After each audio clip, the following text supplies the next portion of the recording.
সকলোকে নমস্কাৰ জনাইছো আৰু নতুন এটা ভিডিঅ'লৈ পুনৰ স্বাগতম জনাইছো। আমি আলোচনা কৰি আছিলো হায়াৰ সেকেন্ডাৰী সেকেন্ড ইয়াৰ অসমীয়া বিষয়ৰ ওপৰত।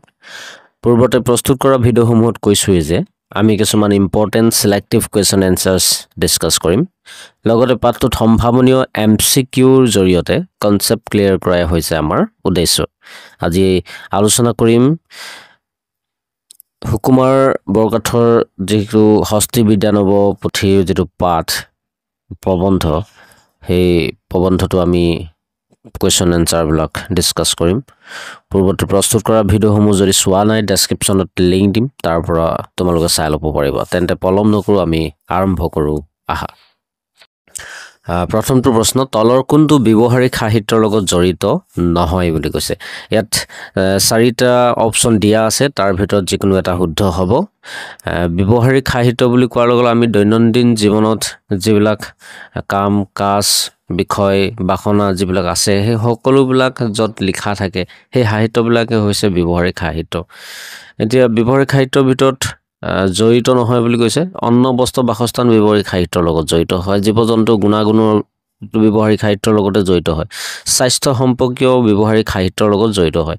ৰীতি নীতি বিষয়ক ইও ব্যৱহাৰিক সাহিত্যৰ লগত জড়িত হয় যদিও কিন্তু হস্তি বিদ্যানব পুথি যিটো পাঠ বা প্ৰবন্ধ তাত আমি ৰীতি নীতি বিষয় পোৱা নাছিলো, গতিকে সিয়ে শুদ্ধ উত্তৰ হ'ব। নেক্সট কুৱেশ্যন, ব্যৱহাৰিক সাহিত্যবোৰ কোনটো যুগৰ ৰচনা হয়? ব্যৱহাৰিক সাহিত্যবিলাক আচলতে মধ্যযুগৰ ৰচনা হয়। ইয়াত যিটো সেকেন্ড নম্বৰ অপচন সেইটোৱে শুদ্ধ উত্তৰ হ'ব। নেক্সট, হস্তি বিদ্যানবৰ সাৰ সংগ্ৰহ কাৰ ৰচনা? হস্তি বিদ্যানব সাৰ সংগ্ৰহ হুকুমাৰ বৰকাঠৰ ৰচনা হয়। নেক্সট, ডিলিট ডিগ্ৰীধাৰী কোন? যিহেতু আমি হস্তি বিদ্যানব পুথি পাঠটো পঢ়ি আছো, ডিলিট ডিগ্ৰীধাৰী হৈছে ইয়াত যিটো ৩ নম্বৰ অপচন সূৰ্য কুমাৰ ভূঞা, আৰু তেওঁ লাভ কৰিছিলে 1952 চনত ডিলিট ডিগ্ৰী লাভ কৰিছিলে। নেক্সট কুৱেশ্যন, আনন্দৰাম বৰুৱা জীৱনী গ্ৰন্থ কাৰ? ইয়াৰ শুদ্ধ উত্তৰটো হ'ব সূৰ্য কুমাৰ ভূঞা। নেক্সট কুৱেশ্যন, তলৰ কোনখন হাতে লিখা সচিত্ৰ পুথি শ্ৰেষ্ঠ হয়? এতিয়া তলত যিকেইটা অপচন দিয়া আছে সেই গোটেই অপচন কেইটা হৈছে হাতে লিখা সচিত্ৰ পুথি, একোখন হাতে লিখা সচিত্ৰ পুথি হয়। গতিকে তাৰ ভিতৰত আটাইতকৈ শ্ৰেষ্ঠখন হ'ব হস্তি বিদ্যানব পুথি। নেক্সট কুৱেশ্যন, হস্তি বিদ্যানব পুথিখন কাৰ অনুপ্ৰেৰণাত ৰচনা কৰা হৈছিল? পিক্সাৰটো চাই অনুমান কৰিব নিশ্চয় পাৰিছা হ'বলা। হস্তি বিদ্যানব পুথিখন তলত দিয়া যিটো 4 নম্বৰ অপচন অম্বিকা দেৱী, শিৱসিংহৰ পত্নী অম্বিকা দেৱী অনুপ্ৰেৰণা লাভ কৰি ৰচনা কৰা হৈছিল। নেক্সট, হস্তি বিদ্যানব পুথিত তলৰ কোনজনৰ ছবি পোৱা নাযায়? হস্তি বিদ্যানব পুথিত শিৱসিংহৰ পত্নী অম্বিকা দেৱী, শিৱসিংহ অম্বিকা দেৱী তেওঁলোকৰ পুত্ৰ উগ্ৰসিংহ কোঁৱৰ, এইবিলাকৰ আমি হস্তি বিদ্যানব পুথিত আমি ছবিবিলাক দেখিবলৈ পাইছিলোঁ। তাৰ উপৰিও দুজন চিত্ৰকৰৰ বিষয়ে পাইছিলোঁ, কিন্তু দিলবৰ আৰু দুচাই অৰ্থাৎ অনলি দিলবৰৰ কথা ইয়াত উল্লেখ আছে। গতিকে দিলবৰৰ বিষয়ে আমি হস্তি বিদ্যানব পুথিত তেওঁৰ ছবি পোৱা দেখা নগৈছিল। গতিকে ইয়াৰ যিটো 4 নম্বৰ অপচন সেইটোৱে শুদ্ধ উত্তৰ হ'ব। নেক্সট, হাতীৰ বিষয়ে কোন সম্প্ৰদায়ৰ মানুহে ভালকৈ নাজানে? ইয়াত কেইবাটাও সম্প্ৰদায়ৰ মানুহৰ বিষয়ে দিয়া আছে, খামতি, চিম্ফু, নৰা, ফাকিয়াল, মৰাণ, কোচ। ইয়াৰ ভিতৰত শুদ্ধ উত্তৰটো হ'ব কোচ। কোচ সম্প্ৰদায়ৰ মানুহে হাতীৰ বিষয়ে ভালকৈ নাজানে। নেক্সট, তলৰ কোনটো অমিল? যিহেতু ইয়াত অমিলৰ কথা কৈছে, পালকাব্য মুনিয়ে আয়ুৰ্বেদ ৰচনা কৰিছিল, নীলকণ্ঠই গজেন্দ্ৰ চিন্তামণি, কৌটিল্যই বৃহৎ সংহিতা, সোমদেৱৰ যশস্ তিলক। গতিকে আমি জানিব লাগিব যে কোনে কি ৰচনা কৰিছিল। ইয়াৰ ভিতৰত যিটো অমিল সেইটো হৈছে 3 নম্বৰ যিটো অপচন কৌটিল্যৰ বৃহৎ সংহিতা নহয়, কৌটিল্যই ৰচনা কৰিছিল অৰ্থশাস্ত্ৰ। নেক্সট কুৱেশ্যন, তলৰ কোনটো উত্তম হাতীৰ লক্ষণ নহয় বুলি কৈছে? গতিকে আমি কিতাপত পাইছিলোঁ যে উত্তম হাতী অৰ্থাৎ মংগলদায়ক হাতীৰ কিছুমান লক্ষণ আমি পাইছিলোঁ, কিন্তু তলত যিকেইটা অপচন দিয়া আছে যিটো নহয় বুলি সুধিছে। এতিয়া শুকুলা বৰণৰ, শুকুলা মানে হৈছে বগা বৰণৰ যিটো প্ৰথম অপচন, সেই অপচনটো আমি কিতাপত পোৱা দেখা নগৈছিল। বাকীকেইটা গোটেইকেইটা কিতাপত আছিল। 2 দন্ত দীঘল, কালহিলি বৰ্ণ, অগ্ৰজুংগা নখ, সল্পকলি, এইকেইটা গোটেইকেইটা অপচন কিতাপত আছিল, কিন্তু প্ৰথম অপচনটো আমি কিতাপত দেখি পোৱা নাছিলোঁ। গতিকে যিটো নহয় সেইটো শুদ্ধ উত্তৰ হয়। নেক্সট কুৱেশ্যন, তলৰ কোনজনে হস্তি বিদ্যানবৰ বিষয়ে প্ৰশংসা কৰা নাছিল?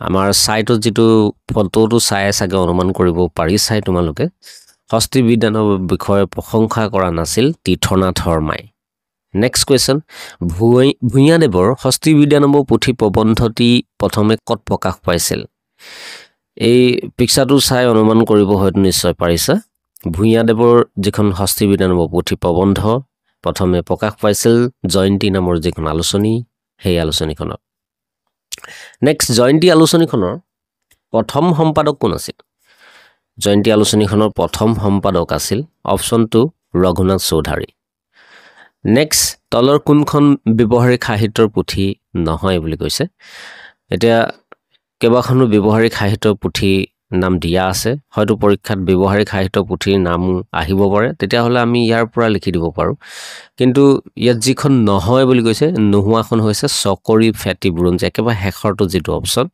নুমলী বৰগোহাঁই ৰচনা কৰা চকৰি ফেটি বুৰঞ্জীখন ব্যৱহাৰিক সাহিত্য পুথি নহয় নেক্সট কোৱেশ্চন হস্তি বিদ্যানম্ব পুথিখনৰ প্ৰকাশক কোন হস্তি বিদ্যানম্ব পুথিখনৰ প্ৰকাশক হৈছে সেকেন্ড নম্বৰ যেটো অপচন অসম প্ৰকাশন পৰিষদ 1976 চনত চনটো দি দিবলৈ মই চেষ্টা কৰিছো এতিয়া আমি আহিছো পাঠৰ কিছুমান ইম্পৰ্টেন্ট ডেসক্ৰিপটিভ কোৱেশ্চনলৈ প্ৰথমটো প্ৰশ্ন হৈছে হস্তি বিদ্যানম্ব পুথিৰ ছবিবোৰৰ বৈশিষ্ট্য লিখা এটা হস্তি বিদ্যানম্ব পুথিৰ ছবিবোৰৰ বৈশিষ্ট্য লিখিবলৈ পৰীক্ষাত বাৰে বাৰে অহা দেখিবলৈ পোৱা যায় তাৰ ভিতৰত মই পইণ্টত লিখি দিছো যে হস্তি বিদ্যানম্ব পুথিৰ ছবিবোৰত বিবিধ হাতী দুখ গুণৰ সূত্ৰৰ ছবি দিয়া হৈছে নেক্সট মংগলদায়ক হাতীৰ বিৱৰণ ৰজাই কোন হাতীত উঠিব লাগে যুদ্ধ বিগ্ৰহৰ বাবে কোনবোৰ হাতী কুশল সমৃদ্ধি তাক সজীৱ কৰি তুলিছে নেক্সট পইণ্টটো হৈছে শিৱসিংহ ৰজাৰ ৰাজচৰাৰ বিবিধ অৱস্থাৰ ছবি দেখিবলৈ পোৱা যায়